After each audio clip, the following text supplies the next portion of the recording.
What is up YouTube, and welcome to this Flash video. So if you are new to the channel, please do consider dropping a like down below and subscribing with notifications on so you never miss a video. But of course, you're going to make that decision after the video, of course. So the Flash Enter Flash Time is easily one of my favourite episodes of this season. Actually, no, it's my favourite episode of this season. And it's probably one of my favourite episodes of all time. It just was so much fun. Now, not fun because a nuclear bomb was actually going off inside Central City. No, it's just a very enjoyable episode. It was very Barry Allen heavy, which is really, really needed because personally, we haven't had enough of just Barry solving problems on his own. It really is a problem when he's got this whole team behind him that, well, someone else is bound to solve the problem for him, which in this case, it was Iris West. But what happened here is that we had just had a real good episode for once. We've got Barry being Barry. It felt a lot more like a comic book issue as opposed to, as in, it felt like a comic book Flash story and not an episode of the Flash TV show. Well, it was an episode of the Flash TV show, but you get my point. It was just the fact that Barry was solving things on his own in some way. He wasn't involved with Team Flash. There wasn't Cisco complete helping him. I know he had that Speed Force power, which is interesting because a lot of us were expecting or thinking that it might be Iris West doing that because she's pregnant, and well, it's actually Barry who is doing that kind of courtroom trick that he learned. So it just was really good. I love the whole Speed Force idea. And a lot of people really hated that Iris West was the one who was actually solving this issue. Now, I've given a lot of flack to the writing team for Iris West. I think she's a great character. She really is a great character. She's a great actress. But I don't like the fact that she is the leader of Team Flash whatsoever. Over here, this does actually make sense. So we had the initial idea of why don't we just vibe the nuclear bomb to another Earth. You did that with Fallout, that made sense. Let's do that, that worked.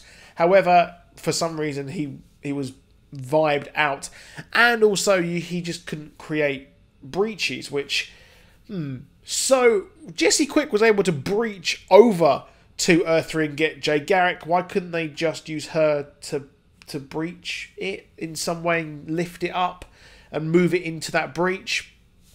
Who knows? Who knows? Maybe I'm overthinking it there, but what we had was Iris West who worked this out. Now, we had every idea that was actually explored already, so the whole lightning bolt actually came up as one of the last things.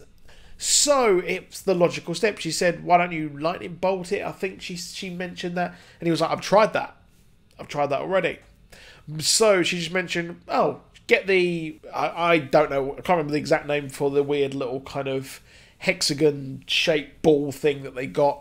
And, well, she came up with that idea. So it makes sense, because he's tried everything, and then she mentions, oh yeah, there's this thing which came about when you weren't actually here. So that it's logical.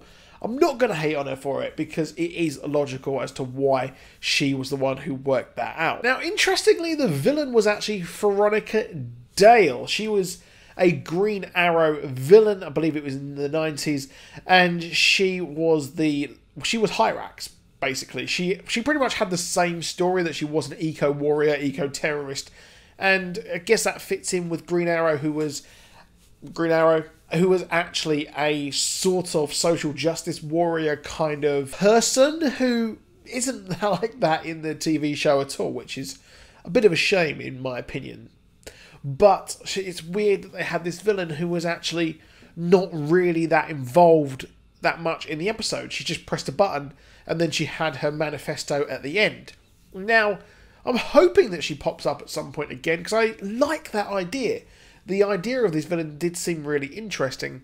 However, you've got to wonder who was the one who tipped her off. Now, it's strange because you're not going to tip someone off to a nuclear bomb because it will kill everyone.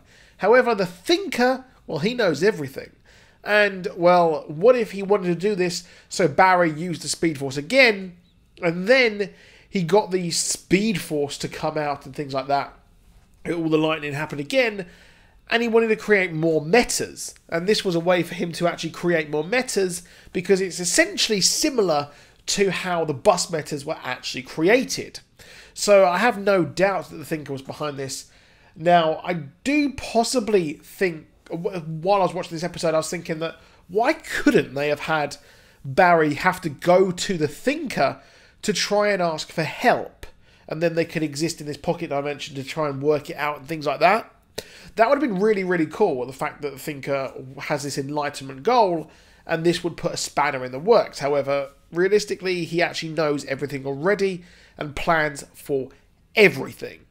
So what we could actually have here is that he wanted to create possibly more metas. Now, one of the heart of this episode, one really, really good part of this episode, was Jesse and Harrison Wells having their one-to-one. They mentioned Wally, who has disappeared. We had the whole thing last on Legends of Tomorrow. Wally is over there in Legends of Tomorrow, and Jesse's back here on The Flash, which I thought was really cool, and it seems like she's going to stick around just for a bit longer. So it seems like they've saved all of the speedsters for the back end of this, and I really did like the idea that the kind of cerebral inhibitor can now, you can hear people's thoughts. That's probably going to come up at some point in the near future. I personally would actually expect that to play quite a big part. Now, interestingly, we did have the Speed Force equation actually appear in this episode. So the idea that that's appeared is pretty cool. I think that's pretty gnarly that we're getting the Speed Force equation, and not sure if this is going to lead to Johnny Quick, or they might do a sort of Johnny Quick change, make it a female who has to say the equation and just not have that person connect to Jesse Quick at all. That'd be quite cool. That Jay Garrick is the one who is training that person. Now, Jay Garrick in this episode, I loved seeing John Wesley Shipp return in this episode. It was so much fun. I absolutely loved every minute of him on the screen. I think it's great. I love Jay Garrick. I really do. I like the Justice Society. I just wish they had more justice done to them, really. It's just a crying shame that they don't have to. But maybe after the events of Doomsday Clock in the comics, we might get that. However, what we've got here is Jay Garrick training the next version. So, like I said, it could be the Speed Force equation that gets used later on.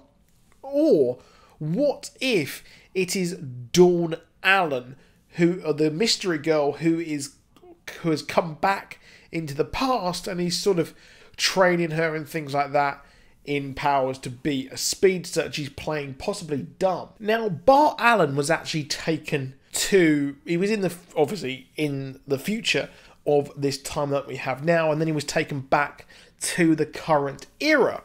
So what if they are actually using Bart Allen's storyline of coming back from the future to the present to train in the ways of the Speed Force? So what if Dawn Allen is the one that Jay Garrick actually ends up training, and something goes wrong in the future for her to come back and fix everything that's going on? And the fact that we have her appear at the end of the episode makes it a bit more interesting, and another idea which could be possible. It's just an absolute out there, off the ball theory, off the wall even. So she interrupts the kind of the Caitlin Snow and HR discussion. They definitely wanted to interrupt the Killer Frost sort of chat, the topic of discussion. Why and to what end, I don't know. That's one thing I've got no clue whatsoever on, but I know that she did want to interrupt that. And we also know that she's not the ditzy kind of scatty girl that we've got now. This is one act. So she just needs to meet Iris, and I think it's Cecile she needs to meet as well. I'm not sure if she's met Joe West, but that would be cool to see as well. However, that is it for this video. I will be doing an Infinity War video very, very soon. I'll see you soon, and goodbye.